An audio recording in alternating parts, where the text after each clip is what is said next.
can't I thought being nerdy was good. No, like, yeah. you know what I'm saying? I'm a nerd. I'm a square too. Okay. The Barbs, the OVOs, they forming like Voltron on you, Jack. Gear up. And just for context, everybody been talking about Gene Simmons. Hip hop's already in the Rock and Roll Hall of Fame. It's too late, my guy. It appears that Lil Wayne said my life matter, especially to my bitches. Yeah, but all right, so it's say. a boring convo. We're gonna forget about this freestyle in a week. No, but it got us through a week. It didn't get me through shit. No, it is, because you here. I mean, if we didn't bring it up, you're yelling at me. I don't even know where that came from. I'm not even, it wasn't even that deep. I wasn't even disagreeing with you. You're yelling at me, and I was really trying to figure out what was happening. I'm countering you. I don't even know why, though. Because there's nothing there, is what I'm saying.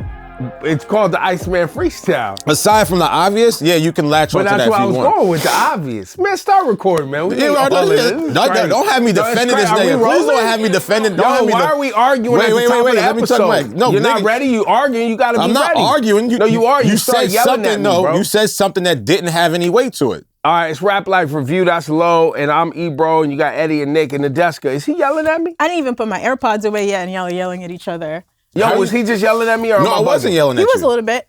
Your tone was elevated. All I said was Central C has an Iceman freestyle. Okay. Is this a part of the marketing matrix for the rollout for Drake's Iceman? And I said no, I don't think it is. But you got very passionate about that. And I was like, but why would he call it the Iceman freestyle if it's not? And they have a history of being compadres and cohorts in the hustle. Yeah, I don't. No, I'm not latching on to that argument. Sorry. Okay.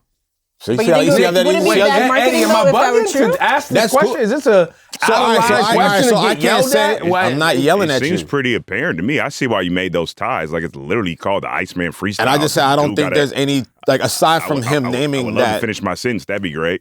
Yo, your man is passionate about this Iceman. Everybody on edge today, but go ahead. My fault, Eddie. I'm chilling. I'm at a very even tone. Yeah, okay. Lowkey, are you a part of the Iceman marketing plan? Are you? Not at all. These are real questions that need to be asked. The Iceman Files. But go ahead.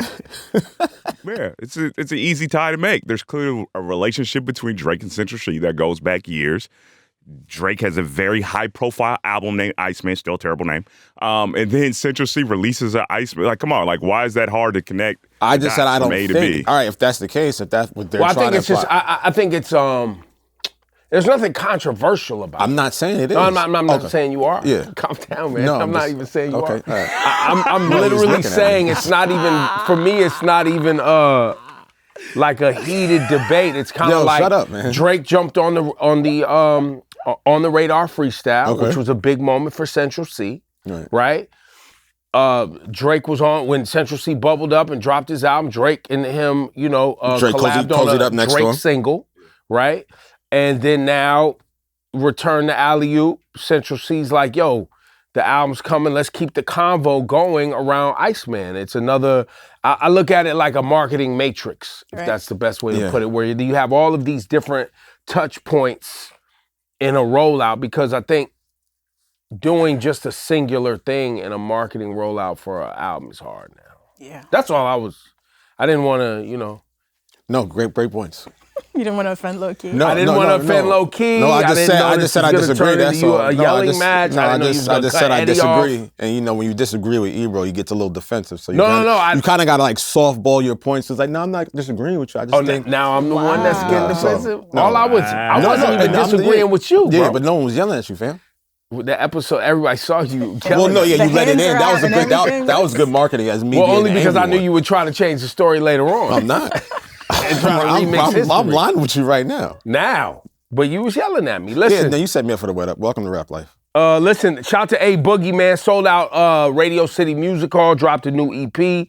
Came by the program to celebrate 10 years of his debut mixtape. Yeah. The night featured surprise pop outs. Mary J popped out at the A Boogie. Max B popped out at the A Boogie. Fetty Wap back outside popped out at the A Boogie. A lot of people talk about him in New York City like he's the real king of New York. The last time he had a concert at Madison Square Garden, 50 Cent pops out, like man, like the whole city damn near popped out. No, that's what I was going to ask you, because a few months ago when the whole Ray Vaughn beef started with Joey Badass and the Ice Spice is the king of New York, the A Boogie conversation was like, yo, he's the king of New York. Do you still feel like that's the case? Is he the king of New York? I mean, when you look at his discography and who he brings out to his concerts and selling out shows, I think if you put it through the lens of like entertainment value and who's got the biggest songs, A Boogie's discography is crazy in the city and on streaming services.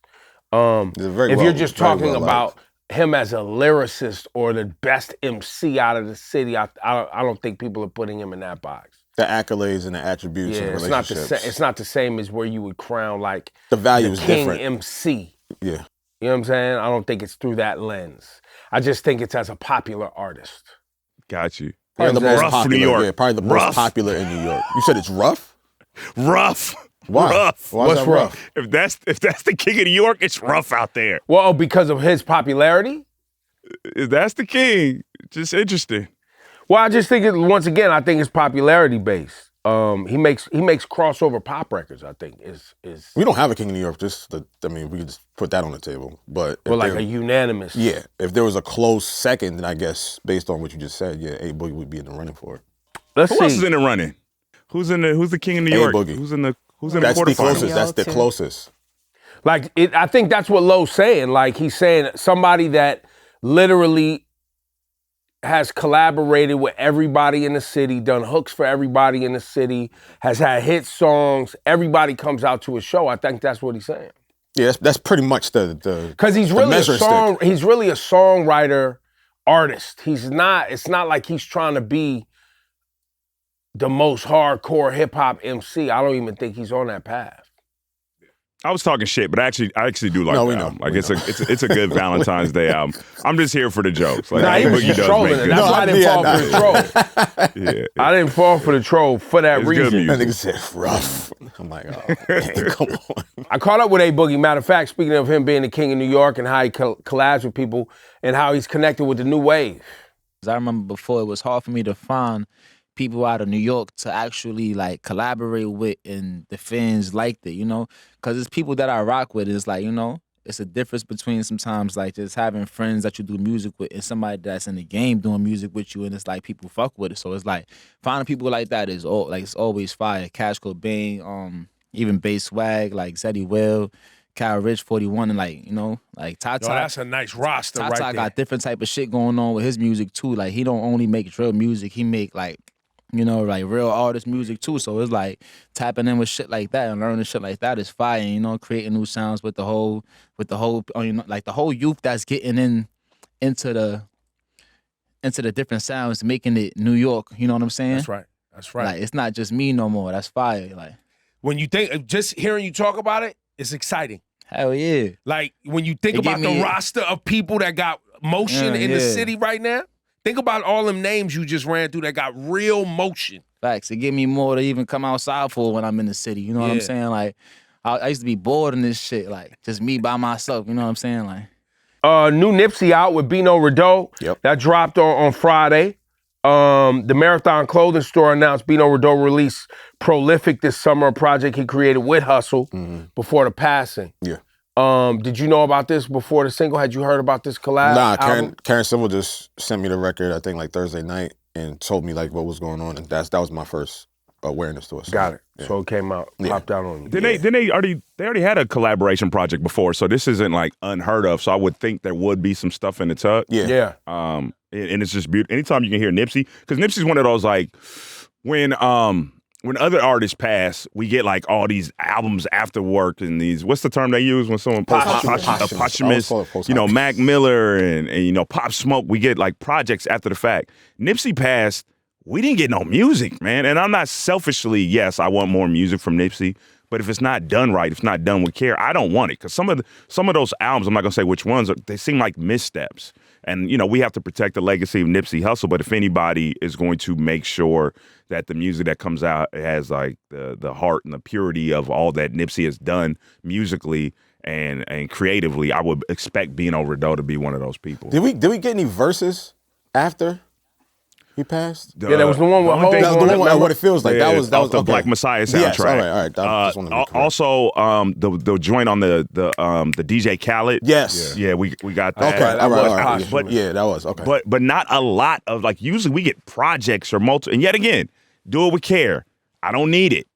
But if it's done right, I would love to hear more Nipsey Hussle. It feels like the family and Black Sam and everyone has a clear path on how they want to do things versus just trying to like race to put things out. Like everything feels very organic, purposefully done. Yeah. And not rushed, which is what you want to see, you know what I mean? You want to handle his legacy with care to the best of your ability. Well, yeah, and you want to pace yourself and do it your way and make sure your business is in order and things are sorted and you can, maximize the opportunity. And done with the right people. There you go. Yo, shout to Larry June, Currency, and Alchemist dropped another single. I was playing that all weekend for sure. Lady London and Money Long, want to shout them out. Lefty Gunplay, that's Grammy Award-winning Lefty Gunplay to you and me. You know what I'm saying? To everybody. Nah, let's just make sure you get it right. And yo, we are on the precipice of a Mike Will Made It album. This weekend he dropped a joint with NBA Youngboy Chief Keef. Y'all know this album's on the way out. Mike Will Made It did his thing at the Versus. It's great timing. I can't wait to hear what this. Yeah. Listen, being prepared after a Versus is key. Yeah. I mean, but the way he was prepared for that Versus will make us think that he probably is prepared for what's coming after. If he's prepared for that, we know he's prepared for this. I'm hoping he has like I think it's J.Cole in there. On the project? Yeah, on the album. Oh, that's dope. Yeah, it says Pharrell, Cole, Andre 3000, Lil Uzi Vert, Future. Yeah, so Michael is one of those people, we were talking a lot about Community the last couple episodes, people like Bad Bunny and J. Cole, and right before I went on leave, I went to Atlanta for a couple days and like stopped by his studio, just kind of popped up on them.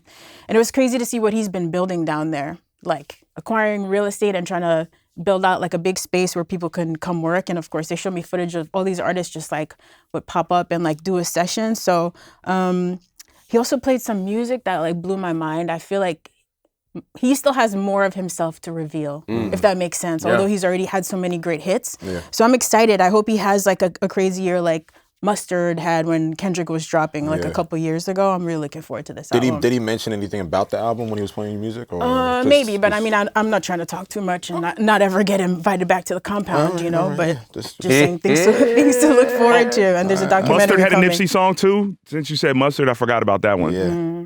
He had about 3 records since the passing. But yeah, shout out to Mike Will. J. Cole, 7th #1 album. 290,000 sold. 290, this says 280. I mean, you know what I mean? It's like 290, 291, I think. 289,000.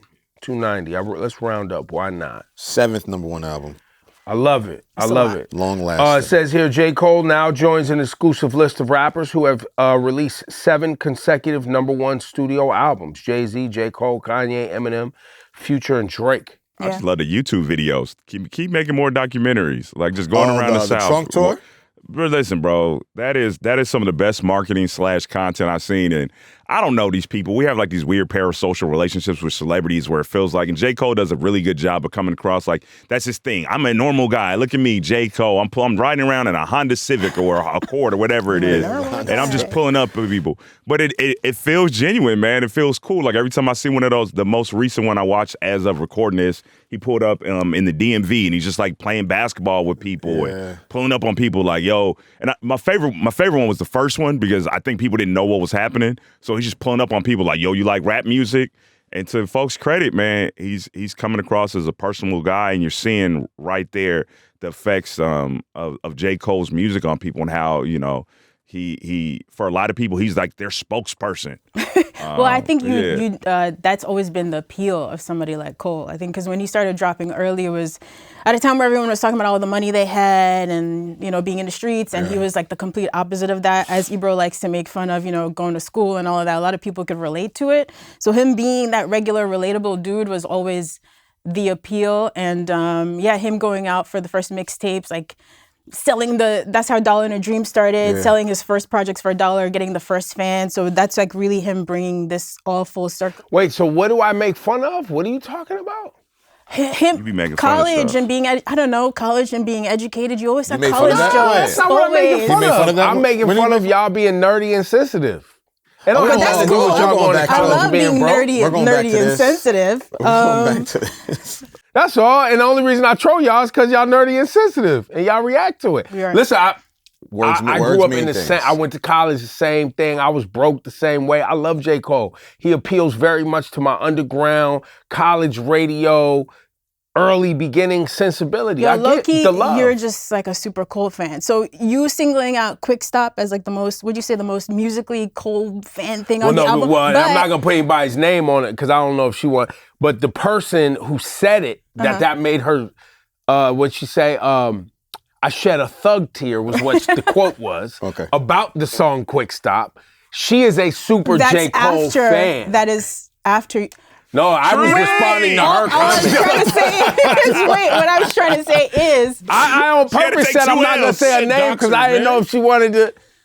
We were talking about it last week. We already told people it was Trudy. Like, oh, we did. Yeah, we did. Oh, okay, I forgot. Shout out to Trudy. She's one of our producers here. But anyway, she's a super Cole fan.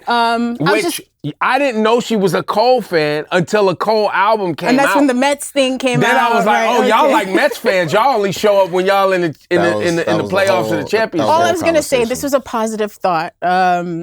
Quick Stop actually came up in one of his like earliest records or freestyles, like 10, 15 years ago. So like that's been a long thread. So secretly, you're a super Cole fan. That's what I realized. I didn't know that part, but I do like Cole. Yeah, I love Cole. I don't think he ever said he wasn't. I've never said that. I just like trolling you because you're the president of the fan club.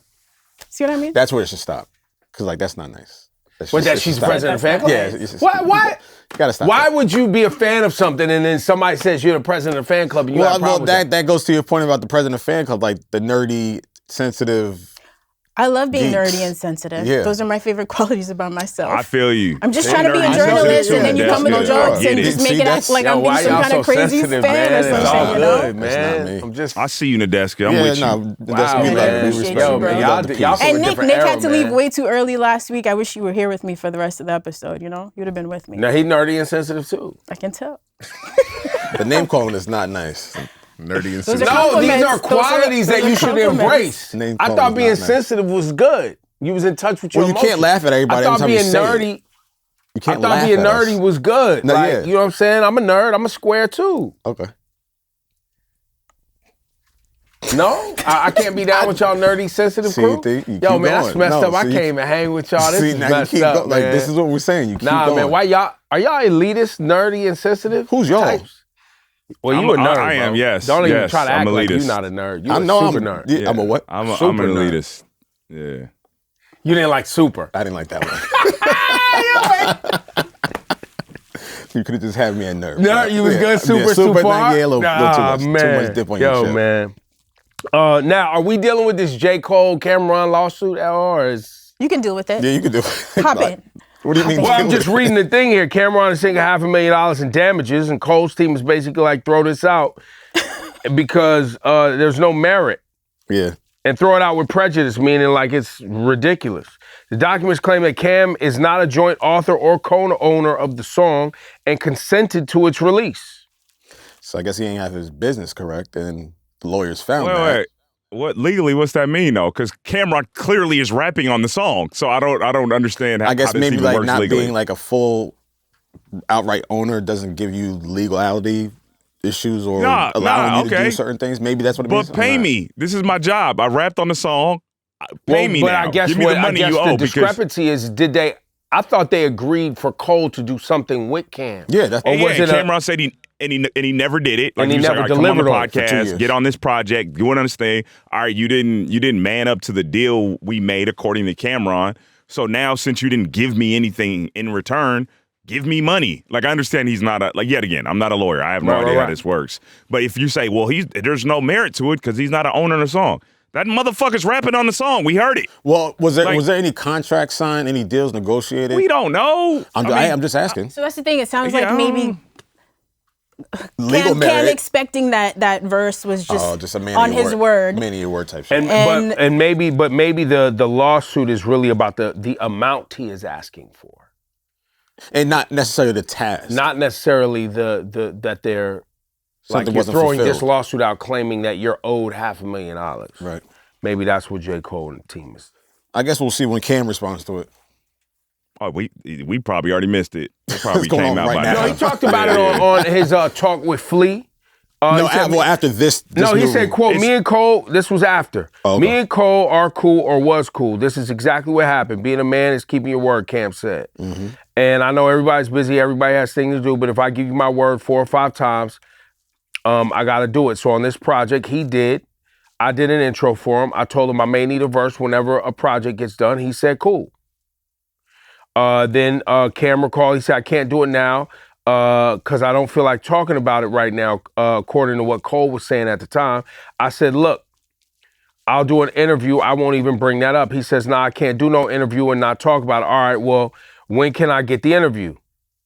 Yo, February, definite. February, I'm dead ass on February. This one he talked about. Right, he talked about this already. He talked about this weeks ago. So There's gonna he be a hasn't new version though. He hasn't talked about this, the response to the lawsuit. That's him addressing everything leading up to right now. Yeah, leading up to the lawsuit. Yeah. So maybe one day he'll get the verse and the lawsuit will get thrown out and it'll be all good because this is how it goes. And get the interview. You know? Well, I guess the thing that I find peculiar is how did it jump all the way to lawsuit? Because I guess the time or the duration Pay me. That's why. Because he ain't pay him. He ain't give him nothing. Like, well, no, meaning like was Cole trying to get this album out? And there was a breakdown in communication, and Cole was like, look, I'm trying to get this album out. Based off of Cam's experience. You know what I'm saying? Yeah. And Cam was like, nah, I need this right now, or I need it tied to, he has his own show. He has his own things going on.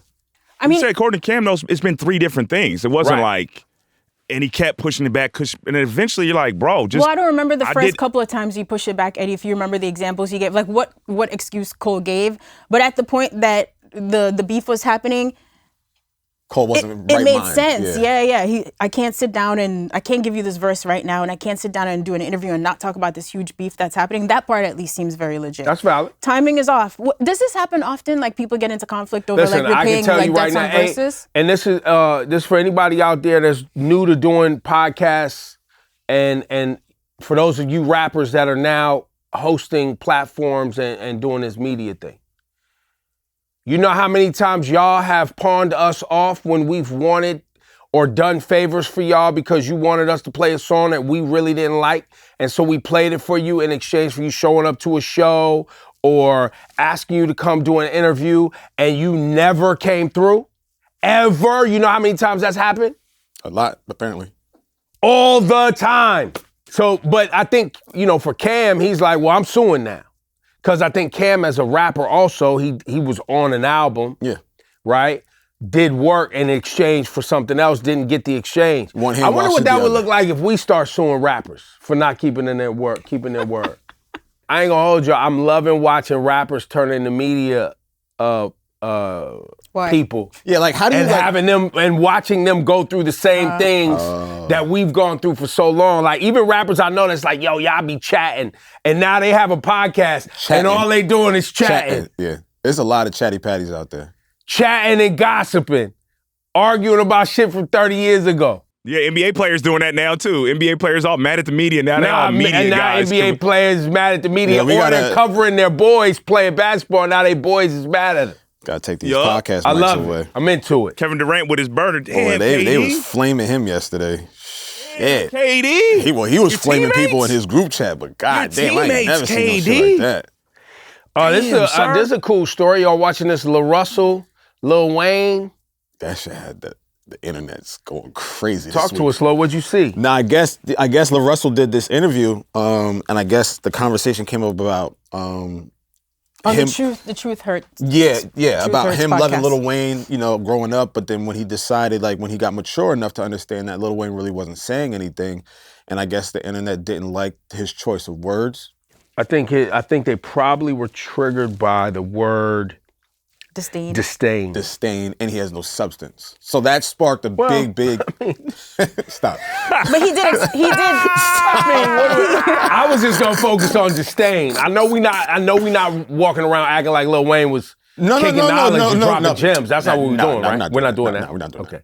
Before you guys get into it, I just feel like we should mention what LaRussell said. So yes, he did say disdain. He basically said, look, I'm a diehard Wayne fan. I can rap his music bar for bar. Don't act like I don't know what I'm talking about. Right. He said, but at some point, especially seeing people who grew up and wanted to be in gangs, etc., like because of whatever Wayne rapped about, He said, I've seen the negative that he contributed to the community, and he feel like for a long time he wasn't really talking about anything deep. He did take a minute. He explained himself. It's not like he just jumped out the window and was trying to disrespect Wayne.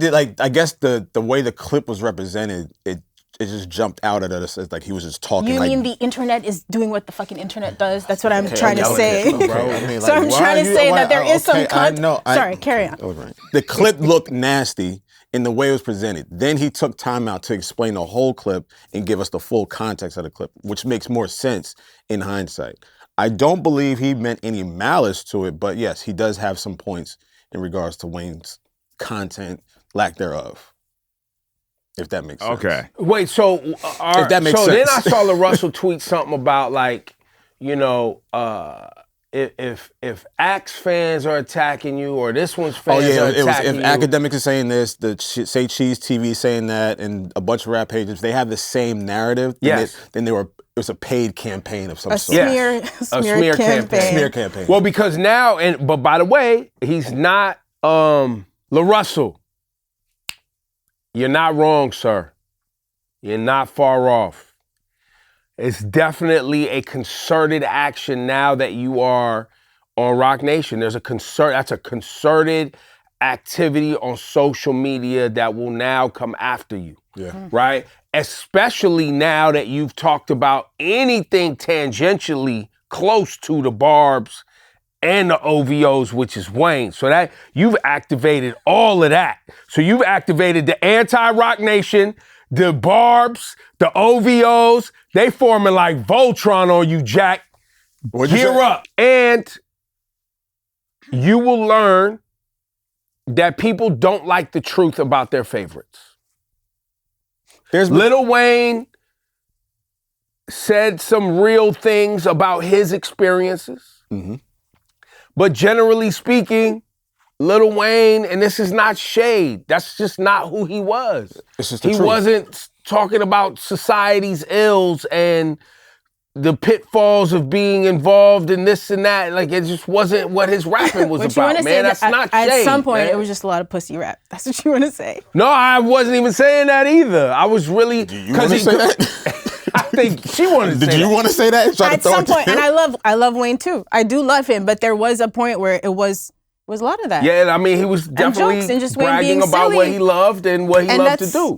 But it wasn't nothing new. Like, we've heard that from the jump from his career, that he's always been very recreational in what he raps about, how he raps about, what he... Recreational is a great word. What he's experienced, and he really like zoned in and honed in on a bunch of that shit. So a lot of bars, a lot of punchlines. Yeah, like...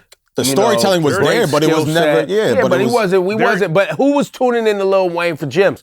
All LaRussell was saying is, as I matured as a man, he was talking about a bunch of nothing. I realized that he wasn't talking about nothing, fine, and then was probably, like he said, I grew up in these communities where I knew individuals that wanted to join gangs because that's what Wayne was putting off, right? Like, the whole, like, there's a whole conversation we was having even back then about Wayne being, you know, high on songs and being high and rapping like this and being all that and the cups and the foam cups and the lean and the weed and that a whole generation of artists thought that that's what they needed to do to be popular. Like, that's been a conversation for a long time. So to wake up one day as you mature and go, yo, I really like something that really wasn't that positive, and I want to be more positive as I go into my adulthood, and I love this hip-hop thing because of this individual, but now I would like to maybe put forth something that's a little bit more positive and uplifting. I don't see why this is controversial. I think, like, I looked at it. There is another layer to this too, and LaRussell didn't articulate this, but because LaRussell's so active in his community, so two things can be true. Wayne can rap his ass off, and I'm not here to discredit anything Wayne does. And I also don't go to Lil Wayne for anything socially. But on the other end of it, I don't think somebody has been a bigger disappointment for me when it comes to specifically black issues for a black man more than Lil Wayne in the last 15 or so years, because before we get into the era that we're in now, there were issues with Mike Brown, and they would talk to Lil Wayne and be like, hey, how do you feel about this young man that was murdered in Missouri? And Lil Wayne's quote was, as long as my bitches love me. And because Lil Wayne was saved by a police officer, famous story, because he was shot when he was a kid, he's been very pro-police when there's been issues with police and brutality towards black people. And with our current regime, Lil Wayne has been actively loud about who he supports. So even though LaRussell hasn't said it, maybe there is an underlying issue where Lil Wayne stands when every time someone tries to get him to, and unfairly maybe, him to comment about issues about what's going on to black people in our community, he's historically been on the other side of where we stand. But even with that, Eddie, even when people do try to like get clarity or get understanding of where he's at, like politically or, you know, socially or whatever the case is, and that person has repeatedly explained to us who he is, where he sides, and what he really cares about, at what point do we really continue that conversation or that push to him to get that answer or to get him to understand like there are things outside of your bubble and that things that your fans care about in a societal or a social justice manner? Like, how many times do we keep going to him and asking him, well, what do you think about this? No. You're playing yourself by going to ask Lil Wayne. That's right. You're playing yourself by going to ask Lil Wayne about his perspective on society. Like, he's already established, if your answer to someone dying in the street, whether they're black or whatever they are, is as long as my bitches love me, if that's your response, maybe we shouldn't come to you for commentary anymore. That's what I'm saying. You know what I'm saying? And really, the shame is on the individual who comes to Lil Wayne for commentary. Mm-hmm. Why would you think that Wayne speaks on behalf of an entire community of individuals just because of his complexion and his race, right? Like, that's already, you've already failed when you did that. So it's not about Wayne. Wayne is who Wayne is, and he's always been the same. We knew who he was. This is about the people who are attacking LaRussell and about LaRussell who spoke his truth, about his fandom and love for somebody who influenced him and where he's at today. I just wanted to confirm for Lil Russell that they coming for you, Jack. So what should he do next? Keep telling your truth. Lean in, my dude. Maybe this will inspire a whole album. Let's get active. This is my type of carrying on. This is a good way to almost reintroduce yourself to, you know, the game or to a new fan base, because the new deal he signed with Rock Nation. Now he's becoming more vocal. Now he's like you said, he's saying his truth. He's got an album coming out that Lil Jon This is all good. This is all good, my guy. And hip-hop's always going to come for artists like LaRussell, too, because he's, quote-unquote, comes across as corny. You know what I'm saying? Anybody that's happy and having a good time and wants to put a positive message in a rap space, and this isn't new. Like, Ebro can attest to this from, like, MC Hammer and PM Dawn, and we can name a million rap artists. Like, even De La Soul had, like, their issues. Like, this isn't new. So now, more eyes are on LaRussell. More people get to look at him with the hats that he wears and his North Faces and him smiling, and he's going to be corny to a million people. It's going to be the Chance the Rapper thing. I think this is the other piece, too. You're a fan favorite and everybody's rooting for you when you're at a certain level, when they see you grinding and really trying to get it together. Now, you're at the Super Bowl. Oh, you had a dinner with Jay-Z. There's a certain faction of people that ain't gonna love you no more once you begin to grow beyond where they deem, they can relate to you. You went corporate. That's suitable for you. Now you're corporate, you're aligned with your Illuminati now you're this, now you're that. So I watched this by the way, this isn't new in hip hop. Anytime an underground artist, I remember when the Fugees was underground. You know what I'm saying? And then all of a sudden now the Score is getting all these awards and going platinum, and hip hop heads was like, nah, they sold out. And I was like, no, the music just got popular. Yeah, once that Rock Nation deal hit, this you know what I'm saying? I remember when Kanye did Common's album, people had the nerve to be upset about it. That was a thing. Really? Where they was like, yo, Common, come on, man, you supposed to be underground. It was like, yo. We're from the same city. Not only that, but Common's crew put Kanye on. Like, yeah, so like that was they was bringing Kanye in the kitchen to work on the drum machine when he was a kid. Like, but I'm just saying that's not the.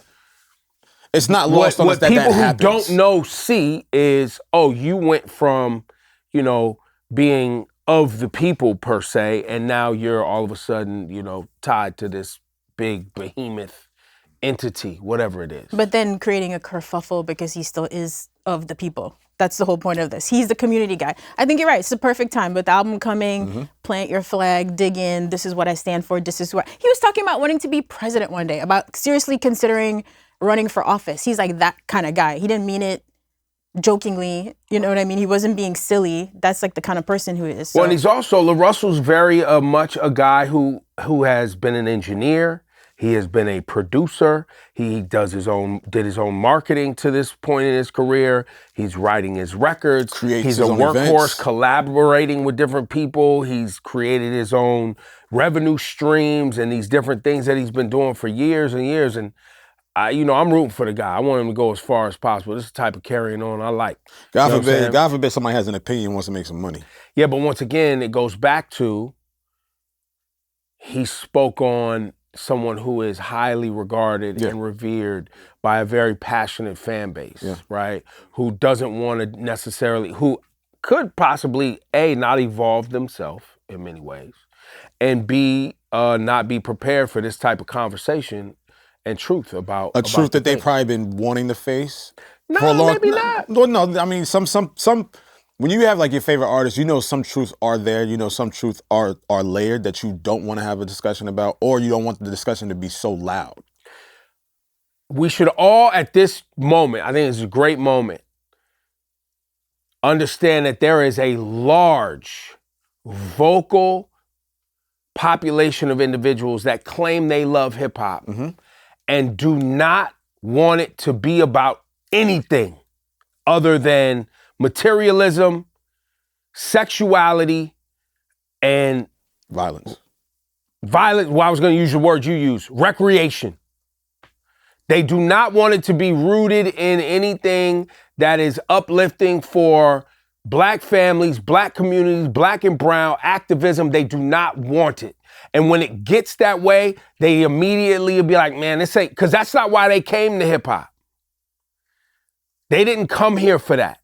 They showed up thinking it was just gun talk, black men hurting each other, hurting themselves, hurting their community, hurting their families. And that's what they're here for. And that's what they're entertained by. The minute it pivots and it's like, time out. We off that for a second. We need to talk about some real shit. Boo, fuck all that. You try to kick knowledge?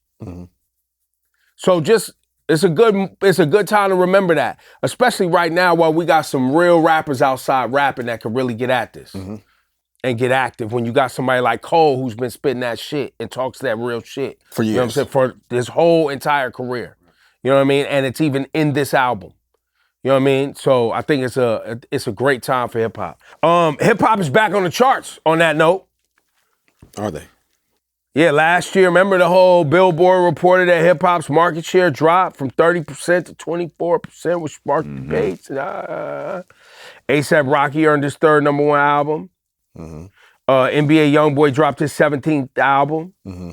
Don Toliver released Octane, his first #1 album. Cole's #1. This is shaping up to be a huge year. So I know we're expecting Iceman. We don't have a date. That's obviously going to be a big drop. Baby Keem is coming. Keem. Casino's coming. Yo, Keem, what up? Oh, yes. Oh. I think Cardo got wings got a couple Have y'all on there. Yeah. Y'all been watching them Keem documentaries? Yeah. Shout out, yo, God bless the aunties, man, for helping raise these kids. They helped raise me. Melodic Blue, when did that come out? 2021, 2022? By the way, that was a double disc. I forgot how long that project was, right? But I don't know, it seems like we're getting kind of grown and mature Keem here. Diving deeper into the family story. He's probably going to reflect on his experiences over the past few years. I feel like this is going to be a big one for the year. Yeah, looking forward to this one. Listen, I can't wait, man. I'm happy for Keem. I'm happy for the whole PG Lang. It's great. It goes back to what I was saying. Some shit rooted in purpose. When last time you listened to Melodic Blue? Me, myself, there's a couple of records I always listen to. I kind of deconstructed and put it on my playlist. I haven't gone back to the full album in a while. To listen top to bottom. I'm going to give you guys hip to my own personal prejudice, right? So when Melodic Blue dropped, and I know Nick is going to tell us the actual year it dropped in a second, I think I I lumped him in with like a certain amount of rappers. And then 2, just to give you some internal knowledge, so many people were hyping him up without really knowing anything about it because it was the Kendrick relation. Like, oh man, do you know about Baby Keem? Baby Keem. And I'm like, yo, I don't like when people like, where's the music at? Don't hype him up. So the first time I listened to Melodic Blue back then, you know, he's got that high-pitched voice. A lot of rappers do that. There's like a lot of, you know, auto-tune in some of the songs because he does the singing thing. And I was almost dismissive of it. And as I've gotten ready for this new album, I was like, I have a respect for Baby Keem. Let me actually go listen to this with like some different ears now. And you listen to it now, you're like, oh yeah, I think I missed the point back then. Like I was so upset by the narratives that were being created around him and the hype and everything else. And then also lumping him with a lot of artists that were sounding very similar at the time. Like I think he's the perfect bridge of current rap with also the context of people that are MCs too. And he's not being an MC on every song. He's giving you that what it sounds like surface level music that's popular now and then, but he also will give you some bars too. And I think that's what I was missing back then when I was listening to Melodic Blue. So now with this new album and seeing the documentaries and doing the thing that him and Kendrick and his PG Lang do where they create stories around these projects. It's not just like, here's the music. Like, here's this world I'm building. Like him being from Las Vegas, having an album called Casino with the dollar signs. You're like, oh man, giving you this like, yo, his family grew up in Long Beach. Like I'm seeing the lines to understand the person behind the music and the story that it's going to create. So this is like, now for me as someone who wasn't a super fan, this is one of my most highly anticipated albums. It comes out this week. Wow. Yeah. Like it's here. Okay, Highly? Eddie? This is one of the year? That's great. For me, yeah. That's big. Love to That's hear big. that. I like that. Do you think he's going to sure. drop any music? Huh? Like a single or? Like an album, yeah. This No, is no, an no, album. no, drop? no, yeah. Yeah. No, I know I that. think I know we're that about to album's get the coming out. whole thing, right? Just Like off. yeah. couple Working days. 12 No, yeah, songs no, I was just this asking. week. I was just like, you know, it's like Well, I think sometimes. that's intentional. I think. Famously. Oh yeah, I think okay, it yeah. goes to the documentaries tying to the album, which is like, I want you guys to get the full picture. Before you listen Pun to the intended. full album. Right. I want the full picture, who I am, Yeah, where yeah. I'm from, who raised me, and then here's the full body of work. And then and that's why I love when an artist, especially somebody like Keem with a rabid fan base, drops an album and then goes on tour. Because now you got these visuals, you got this audio. There's gonna be more visuals that tie to the audio, and now I can show up to an experience that now will help me feel this, you know, kind of in its totality. Yeah. And then that also stretches the life of an album, I think, Yeah. right? Because now you're coming to see people are coming to see you, they're listening to the album while they're going to the show, they want to make sure they know the lyrics when they show up to the show, so they're trying to live with it so they can participate. I think that's how you really build. And then even a after dope they movement. attend the show, they probably gonna have a higher appreciation for the project. They're gonna take a lot more stuff from the project and even have better singles that they like before they even went to the show. So it's a lot of different entry points when you go to the concert and after. And why not do all that, No, right? of Even course, we yeah. see somebody like we was just talking earlier, and everybody's been talking for the last week and change.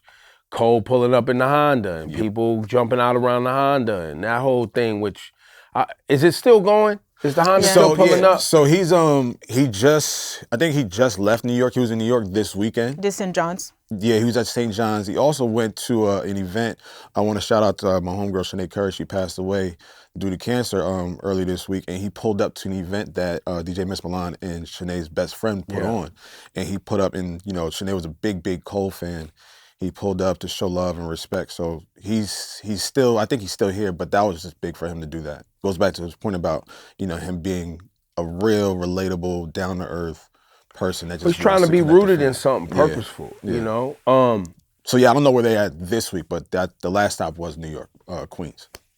And then, you know, I'm wondering how they doing crowd control, because I seen a few videos, I was like, ooh, I don't know if this gonna last, man. No, it ain't good, bro. Because every time he's like, look, I don't want y'all to freak out. Let's try to go to that field over there. Yeah, if y'all yeah, be yeah, cool. he Like, does, it yeah, seems he like does he's that. the one doing the He does crowd that. control. I'm like, Cole, you need security, man. There need to be like 7-8 more Honda Civics behind you to help. This Right, but I don't know if situation. that's a good idea either, because that makes it even more of a spectacle, right? And then I'm really talking about not the crowd control for his safety. I'm talking about the crowd control where the places he's pulling up, now they telling him he can't pull up, or they're trying to give him tickets, or you know how it gets when you're blocking traffic and et cetera, that kind of thing.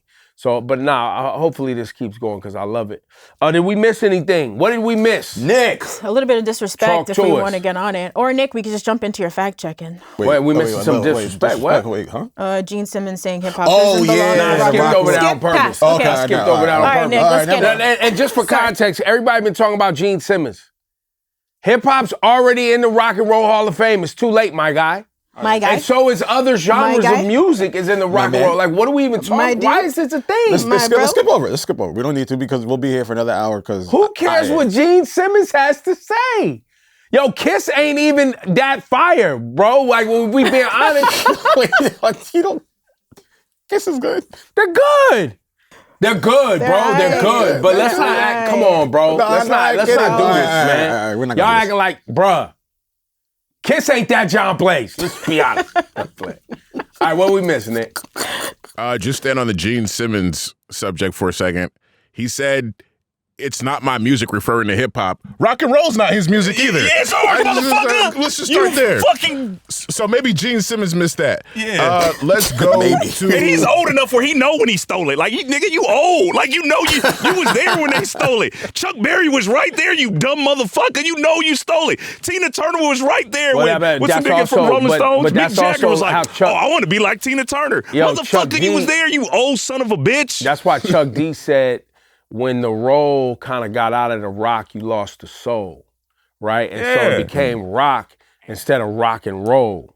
Because they lost the soul, they lost the elements of it that were really soulful, and then they got Dusty clearly lost. motherfucker. Okay, Eddie. All right. You don't even have to yell. Just using. But his, I wasn't as triggered as everyone else. Like I really. I skipped right over that shit. It's because he just decided to be stupid and say things. I don't come from the ghetto. As soon as I heard him say that, that's why I'm turning this shit off. Like, I tune that shit out. You know how many kids listen to hip hop that don't come from the ghetto? Shut up. Fuck out of Bro, here. you wore heels and fucking makeup, you fucking herb. Okay. All right, we don't know. Herb is so disrespectful, and I love it. I love her. That's one of the greatest. Eddie words brought of one all of them time. words back. Thank I love you, that, Eddie. And the conversation for Renting of King of New York, the only person that anybody bothered Cardi? to bring up was A Boogie. What about? Yeah, they don't bring him nobody. Because nobody wanted to really jump into that conversation with 250. Well, yeah, Cardi that B what it would was be a like? great comp, for King Cardi of New York B. for sure. Yeah. For sure. Cash right now. Cobain. Cash Cobain. No, Cash Cobain is early. He don't have a discography. He's nowhere near that. But he got love out here. No, he got love, but he's nowhere near that title yet, like at all. Okay. I just thought people who could potentially be in the running. No, it's a great check. There, Great list. Thank you. Nipsey Hussle posthumous releases. Eddie, I think you said that the Black Panther soundtrack came out after his passing. It came out just shortly before his passing. Okay. The song Feel Like with Jay-Z. Since his passing, we've gotten a couple songs like Lowkey mentioned. One of those was Higher with John Legend and DJ Khaled. Deep Reverence with Big Sean is a song we didn't mention. Forgot about that song. And Ray's Different with Blast and Jeezy off the DJ Drama. I really like that tape. So, now with Reckless, we've gotten 4 songs. So just a note I know on it was what around 3. we've gotten from Nipsey. It was around that one. On the J.Cole lawsuit, J.Cole's lawyers say that the plaintiff encouraged and blessed defendants' use of his performance, talking about Cameron. So, not that there were any stipulations put onto the feature before he got it. And J. Cole's lawyer also goes on to say that Cameron actually featured on Ready 24 voluntarily and without condition. Oh, that's different legally. That's different. So it's not like there was an agreement put in place. That's what before I he gave wanted to him the know. I'm like, verse, were there any contracts, anything signed? If he's doing that shit just off the love, I'm like, hey, buddy, this is business at the end of the day. But I will, and it should be said, man, if you say you're going to do something. Yes. They didn't say what he was going to do. Said he was going to do something. I think establishing what that something is vital. It's just, being a person of your word. Now, I'm going to reiterate it for all you rappers out there that have flaked on me, done no-showed, begged me to play your song when nobody cared nothing about your shit. We support you, and then you can't return a text. It hurts, doesn't it? This is real shit. It happens all the time. Moving forward on the hip-hop sales in 2026, we talked about Don Toliver, Rocky, J. Cole, Young Boy. I want to get into some of the numbers, though. Don Toliver had his first biggest week of his career with 162,000 units. Came back the second week and did another 94,000 units. So I think that's really huge. We talked just a number for A$AP Rocky, 123 first week. Young Boy did 70K, but he also did 70K without the new YouTube tracking, right? And we know that's where YoungBoy thrives most. So maybe if we would have added that YouTube I didn't know that tracking was where in more. YoungBoy thrived the most was on YouTube. Yeah. That's the thing. Yeah, he does more performance over there better than Wasn't he like 1 year platforms. like YouTube's highest streaming Yeah, artist? just my boy told me he's that. used Like, to. when he was always trying to put me on he's trying to put me in YoungBoy's space, he'd be like, yo, he's the highest streamed rapper on YouTube. I'm like, all right, well, I didn't know that, but yeah. Yeah, that's a metric. It's it's a big metric. Yeah. And going back to the Lil Wayne conversation about having substance and not saying anything, I think Eddie said that around the Mike Brown shooting, you said Lil Wayne said, as long as his bitches love him. I think that might have been hearsay and not a real quote that ever existed No, anywhere. I've seen it. I looked online for maybe he got his scrubs. It's a video. Hold on, dog. Maybe he got his scrubs. Nick said you lying. I've looked online for minutes trying to find that quote because that's a pretty heavy thing to say. He's danced around that kind of narrative and that jargon when asked about like social injustice. Listen, I know for sure he said racism doesn't exist, or nobody's ever been racist to him. On the subject of what seems to be Black Lives Matter, it appears that Lil Wayne said, "My life matter, especially to my bitches." I love how you fact check me, but he got 3 other worse things he done said. Hold on. That might be. He was in the ballpark, Eddie. That might be more in line with what he said. All right, that's cool. You can have that one. Are we ready to rap? Yeah, I think so. Yeah. You feel good? Everybody feel good? Everybody feel good? I don't know. I don't know if we talked about anything that was real. She was like, yeah. Because Nick just said everything we talked about was a lie. So Basically. Good times.